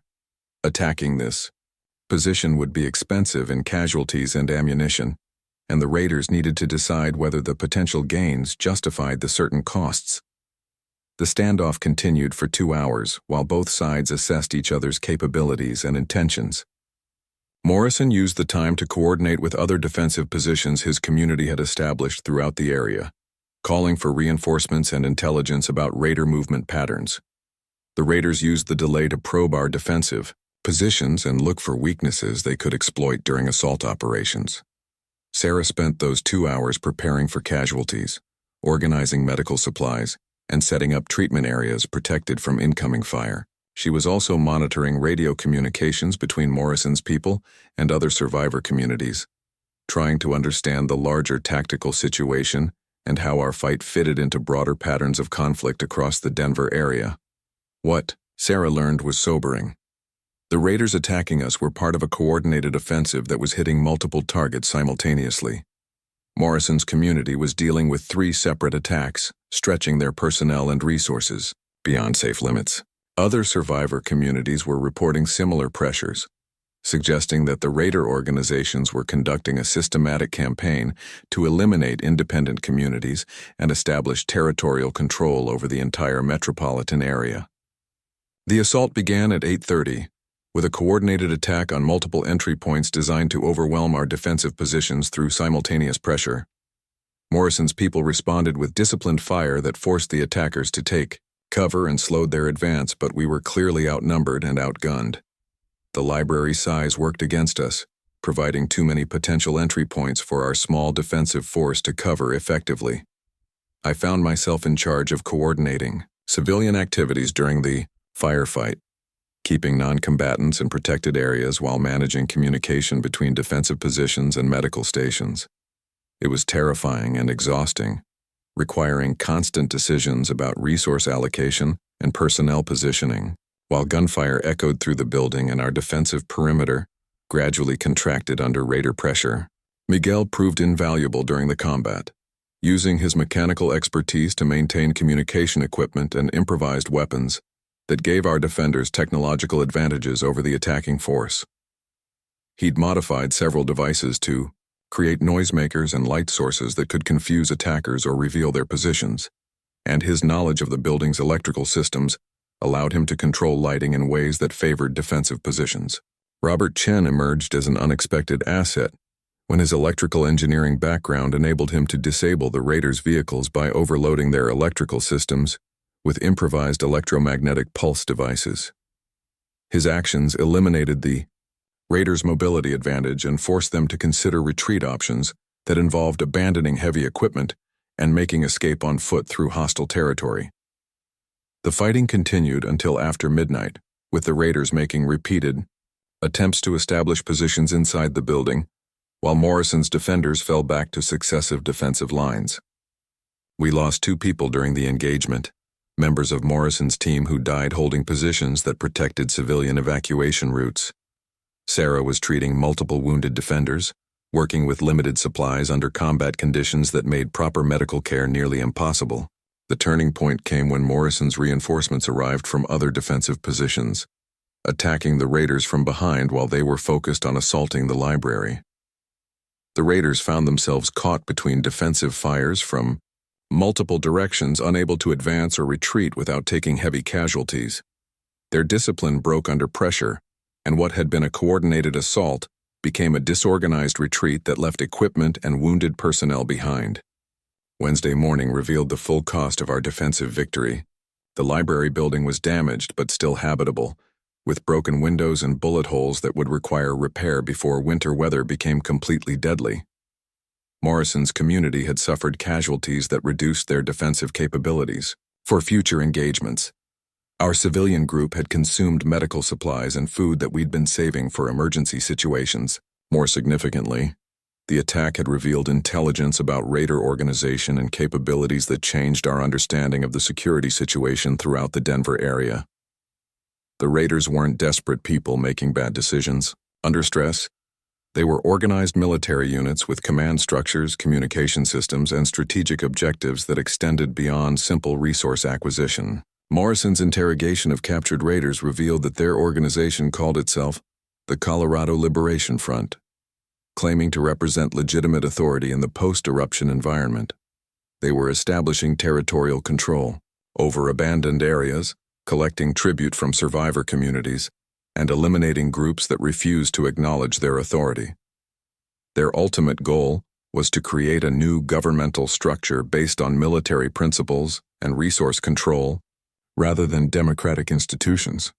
This information forced me to reconsider everything I thought I understood about survival in the post-eruption world. We weren't just dealing with temporary chaos that would eventually resolve into renewed civilization. We were watching the emergence of competing visions of what society should look like when traditional institutions had collapsed. The choices we made about alliances and defensive strategies would determine not just whether we survived, but what kind of world we were surviving into. The week following the attack was spent fortifying the library and establishing better coordination with Morrison's broader defensive network. Miguel worked with military engineers to create permanent defensive positions that could withstand future attacks while maintaining the building's function as a community center and resource location. Sarah expanded her medical capabilities by training other community members in basic combat casualty care and trauma treatment. I found myself spending increasing amounts of time on strategic planning rather than immediate survival concerns. Morrison's intelligence network was providing information about raider movements, resource availability, and political developments among survivor communities throughout the region. Our library was becoming a hub for information exchange and coordination between different groups, but that prominence also made us a higher priority target for organizations that wanted to eliminate independent communities. The most disturbing intelligence concerned infrastructure degradation beyond the Denver metropolitan area. Radio communications with other cities were becoming sporadic as power generation and communication equipment failed throughout the western United States. Food distribution networks had collapsed completely, meaning that even communities with adequate defensive capabilities were facing starvation as stored supplies were exhausted and agricultural production remained impossible. Weather monitoring stations that were still functional reported continuing temperature drops and ash accumulation that exceeded all historical precedents for volcanic winters. The Yellowstone eruption had injected more debris into the upper atmosphere than initial estimates suggested, and climate models were predicting global temperature depression lasting decades rather than years. Crop production might not resume for multiple growing seasons, creating famine conditions that would eliminate most population centers regardless of their defensive capabilities. By Friday, October 20th, our community had stabilized into a routine that balanced immediate survival needs with longer-term strategic planning. Morrison's protection agreement was working, but it required constant negotiation about resource allocation and decision-making authority. Our civilian group was maintaining autonomy over internal affairs while accepting military guidance on security matters, but the relationship was fragile and dependent on continued mutual benefit. Sarah had established medical services that extended beyond our immediate community, treating patients from other survivor groups in exchange for information and resources that strengthened our position in the emerging regional economy. Her reputation for competent medical care was bringing patients from communities that had previously been isolated, creating informal networks that could support coordinated action against larger threats. Miguel's mechanical expertise was similarly valuable for maintaining equipment and vehicles that other communities couldn't repair independently. His workshop in the library basement had become a regional resource center where people brought broken generators, communication equipment, and weapons for modification and repair. The relationships he was building through these services were creating intelligence networks that provided early warning about threats and opportunities. The Chen family had integrated into our community structure while maintaining their identity as an independent unit. Robert's electrical engineering skills were essential for power generation and communication systems, while Linda's nursing background supported Sarah's medical operations. Their children had adapted to survival conditions with remarkable resilience, but they also represented our responsibility to preserve hope for a future that extended beyond mere survival. Jennifer had emerged as our intelligence specialist, using her experience with radar tactics to develop security protocols and early warning systems. Her knowledge of how hostile groups operated was proving invaluable for defensive planning, but she was also showing signs of psychological stress from repeated exposure to violence and the responsibility of keeping people alive through her expertise. Sunday evening brought news that changed everything. Morrison's radio operators had established contact with federal authorities operating from emergency facilities in Colorado Springs. The U.S. government still existed in some form, but it was operating under emergency powers with limited capability to provide assistance to civilian populations. They were requesting information about survivor communities and resource availability, supposedly for coordination of relief efforts. Morrison was skeptical about federal involvement, arguing that government relief efforts would require surrendering community autonomy to bureaucratic control that might be less effective than our current survival strategies. Our civilian group was more optimistic about the possibility of restored government services and coordinated resource distribution that could improve survival prospects for everyone. The debate about federal cooperation revealed fundamental disagreements about what we were trying to achieve through survival efforts. Morrison's community prioritized maintaining defensive capabilities and resource control that would enable them to thrive regardless of external conditions. Our group wanted to rebuild connections with larger institutions and social structures that could support return to civilized life when environmental conditions improved. Monday morning brought the decision that would define our next phase of survival. Federal representatives were requesting face-to-face meetings with survivor community leaders to assess needs and coordinate assistance programs. The meetings would take place at government facilities in Colorado Springs, requiring travel through territory controlled by raider organizations and government forces that might have competing agendas.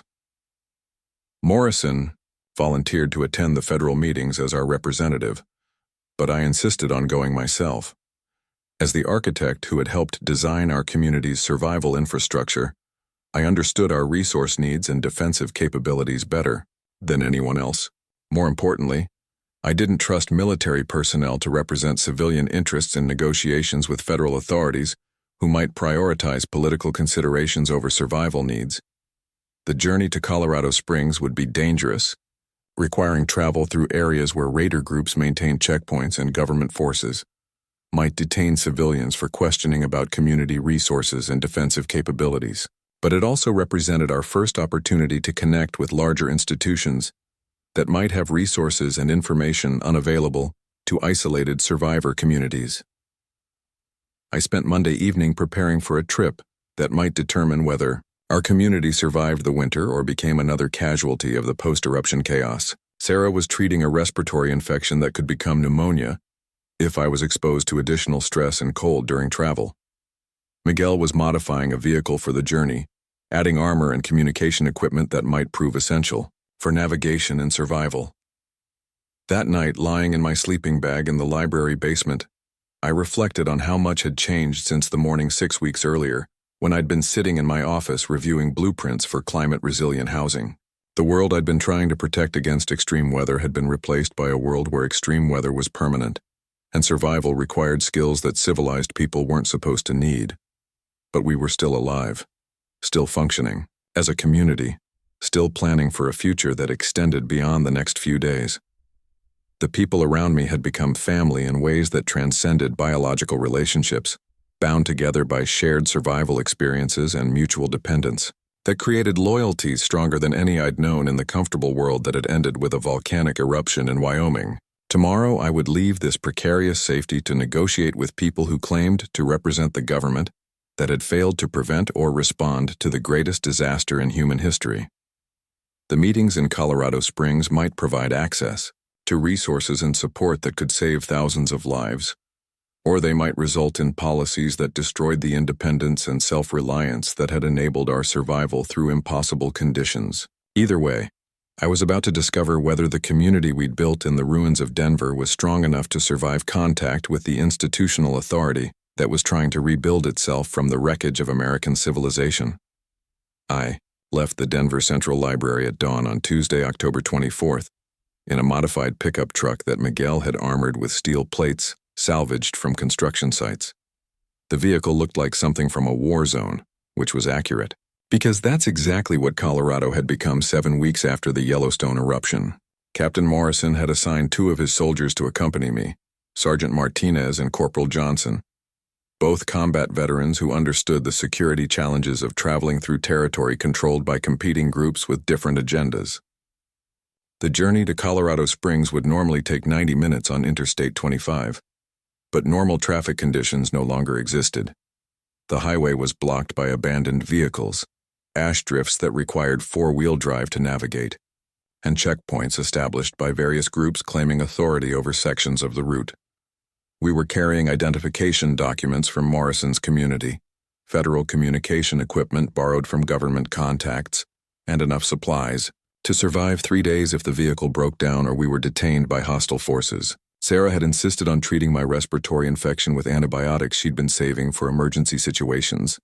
The contaminated air throughout the Denver area was causing chronic lung problems for most survivors, and travel through ash-covered terrain would expose me to conditions that could turn a minor infection into life-threatening pneumonia. She'd also provided medical documentation that might help if federal authorities questioned my health status or ability to represent our community effectively.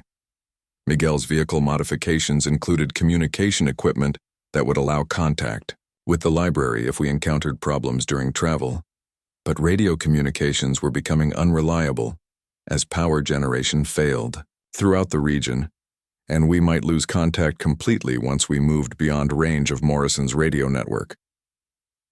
The trip to Colorado Springs was essentially a leap of faith that federal authorities could provide assistance worth the risks of leaving our defensive position. The first checkpoint we encountered was operated by a group calling itself the Front Range Militia, civilian volunteers who claimed to be maintaining order along the highway corridor. Their leader was a retired police officer named Captain Reynolds, who was trying to balance security concerns with humanitarian assistance for travelers. His people were checking identification and vehicle contents, but they were also providing information about road conditions and hazard locations that proved valuable for navigation. Reynolds' intelligence about conditions along the route was sobering. Several bridges had collapsed under ash loads that exceeded structural design limits, forcing detours through secondary roads that might not be passable with our vehicle. Raider groups were operating mobile checkpoints that moved locations daily to avoid military patrols, making it impossible to predict where we might encounter hostile forces. Government convoys were traveling the route irregularly, but their security protocols included detaining civilians for questioning that could last for days. More concerning was Reynolds' report about refugee movements throughout the region. Thousands of people were abandoning communities that could no longer provide adequate shelter or resources, creating massive population flows that were overwhelming any location with perceived safety or resource availability. These refugee movements were spreading disease, consuming resources that local communities needed for survival, and creating social tensions that frequently erupted into violence.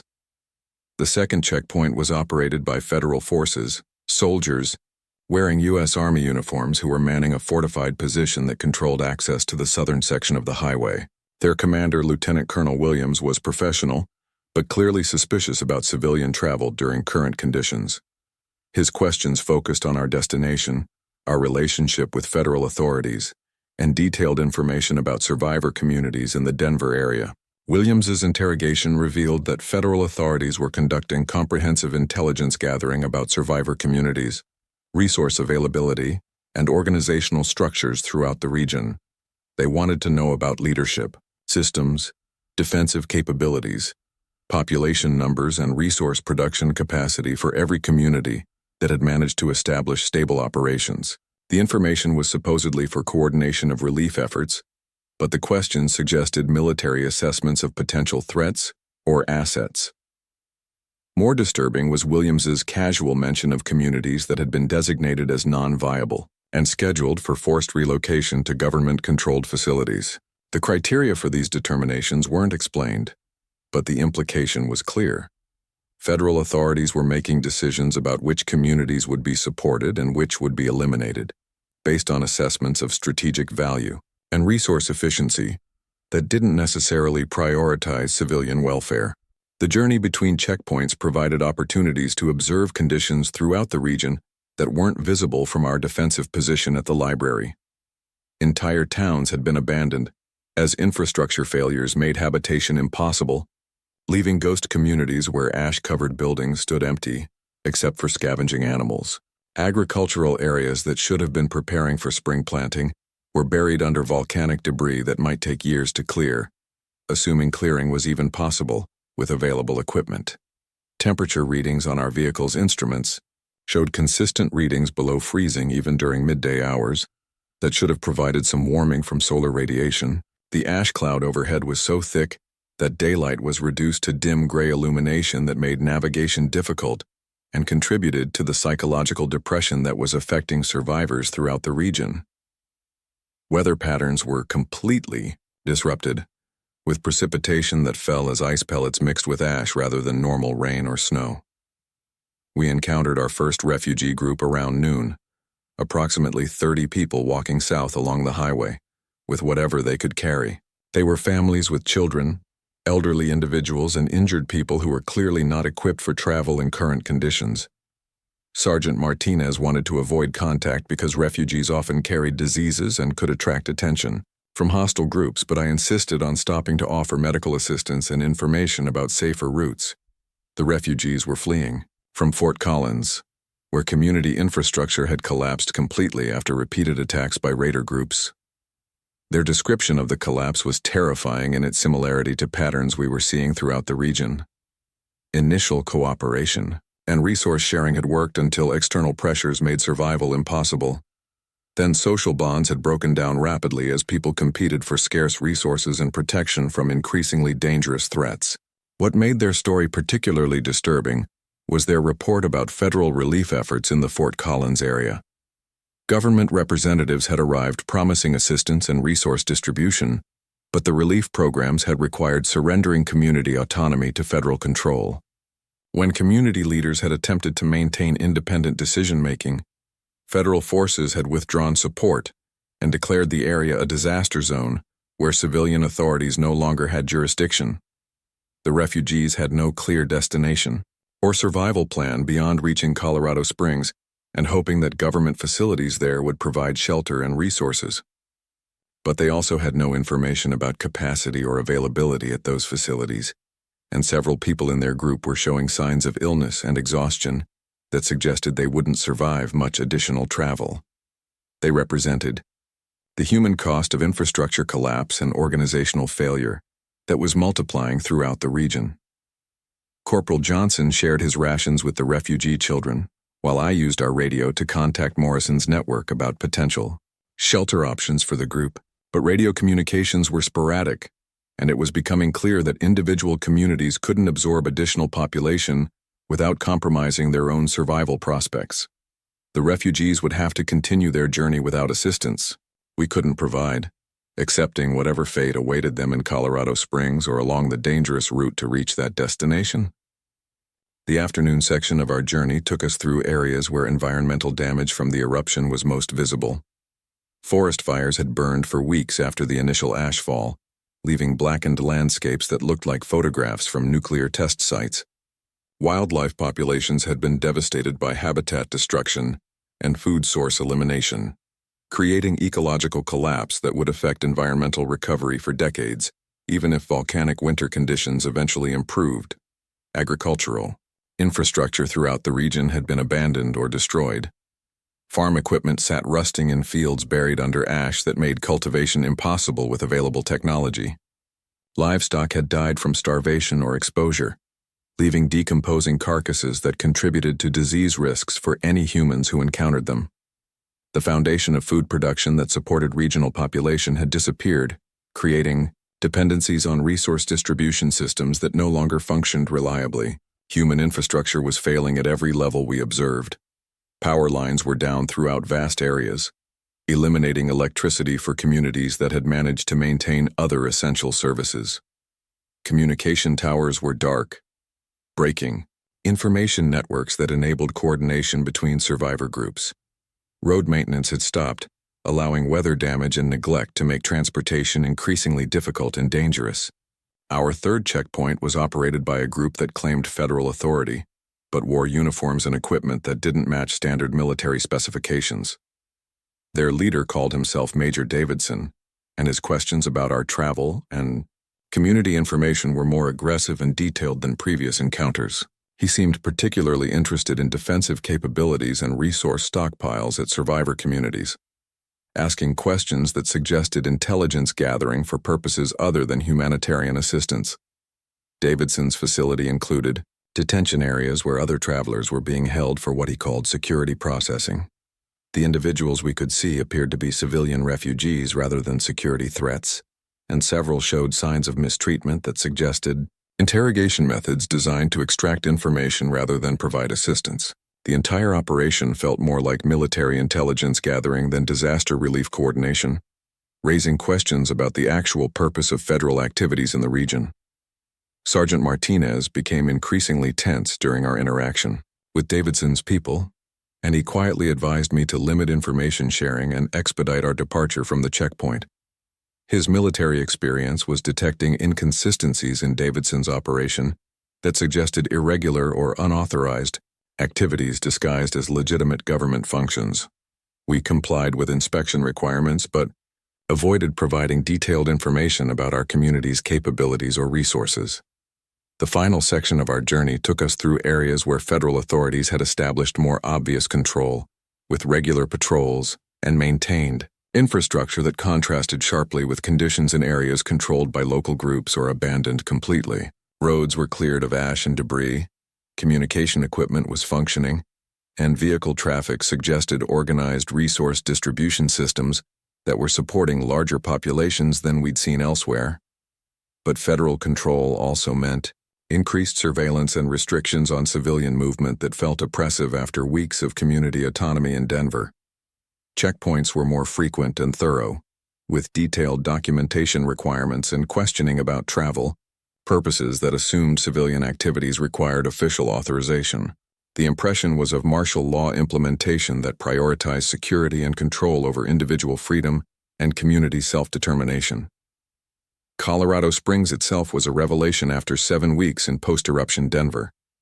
The city was functioning with restored power, communication systems, and resource distribution networks that made survival considerably easier than what we'd experienced in abandoned areas. Federal facilities included medical centers, food distribution points, and shelter operations that were supporting thousands of refugees and displaced persons from throughout the region. But the federal compound where community representatives were meeting was heavily fortified and operated under military security protocols that emphasized control and information gathering over collaborative planning. Civilian access was limited and supervised, with restrictions on communication and movement that felt more like detention than cooperation. The message was clear that federal authorities viewed survivor communities as potential threats, or resources to be managed rather than partners in regional recovery efforts. The meeting facility was a converted conference center that had been modified for security and surveillance, with guards at every entrance and electronic equipment that was clearly monitoring all conversations and activities. Community representatives from throughout the region were present, but they were housed in separate areas and had limited opportunities for independent communication. Federal authorities were controlling information flow and preventing coordination between different groups that might develop unified positions on policy issues. My first formal meeting was with Dr. Patricia Stevens, who claimed to represent FEMA regional operations but seemed more interested in military intelligence than disaster relief coordination. Her questions focused on community defensive capabilities, leadership structures, and resource production capacity, rather than immediate needs for humanitarian assistance. She was particularly interested in technical expertise available in survivor communities and specialized equipment that might be useful for federal operations. Stevens's briefing about federal relief plans was vague about assistance availability, but detailed about requirements for community compliance with federal authority. Relief programs would be available only to communities that accepted federal oversight of resource allocation, population management, and security operations. Independent communities that maintained autonomous decision-making would be classified as non-compliant and excluded from assistance programs, regardless of their humanitarian needs or survival prospects. The implications were clear. Federal authorities were using resource control and assistance programs to eliminate community independence and establish centralized control over survivor populations.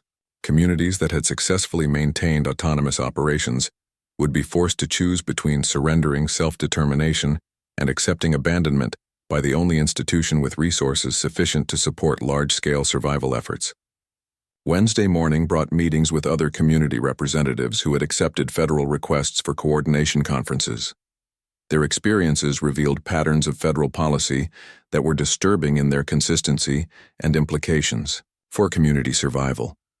Independent communities throughout the region were facing identical choices between federal control and resource abandonment, suggesting coordinated policy implementation rather than local emergency response. Representatives from communities that had accepted federal oversight described resource allocation systems that prioritized federal priorities over community needs, population management policies that separated families and eliminated local leadership, structures and security measures that prevented community members from leaving federal facilities once they had accepted assistance.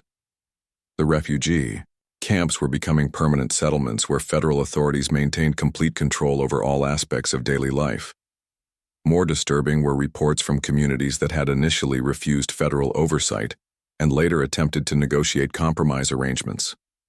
Federal authorities had classified these communities as security threats and authorized military action to eliminate their autonomous operations.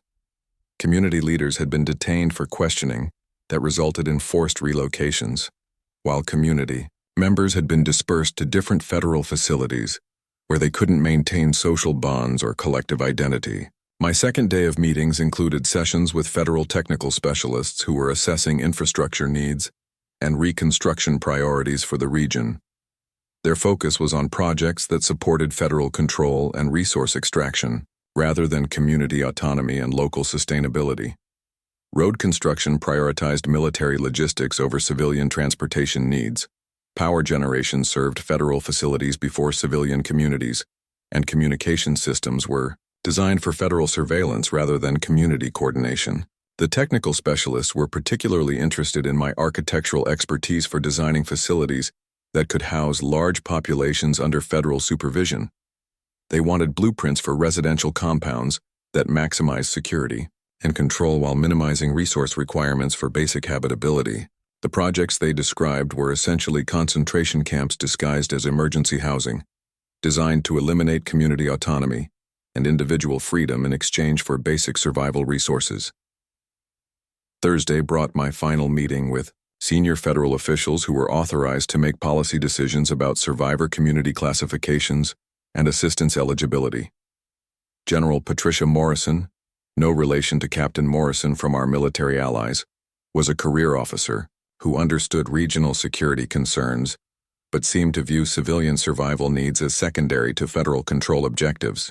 General Morrison's assessment of regional conditions was more honest than previous briefings, acknowledging that environmental damage from the Yellowstone eruption would require decades of recovery effort and fundamental changes to how American society functioned. But her proposed solutions prioritized federal authority and centralized resource control over community resilience and local sustainability that had proven successful for survivor groups throughout the region. The choice she presented was stark and immediate. Our community could accept federal oversight and resource assistance that would ensure survival but eliminate autonomy, or we could maintain independence and accept responsibility for survival, without federal support during conditions that were likely to worsen significantly over the coming months. There was no middle ground, no compromise arrangement that preserved community self-determination while accessing federal resources. I spent Thursday evening preparing for the return journey to Denver, knowing that my decision would determine the fate of everyone who had trusted my leadership during the most difficult period in their lives. Federal resources could keep our community alive through the volcanic winter, but only by surrendering the independence and mutual cooperation that had made survival possible during the initial weeks after the eruption.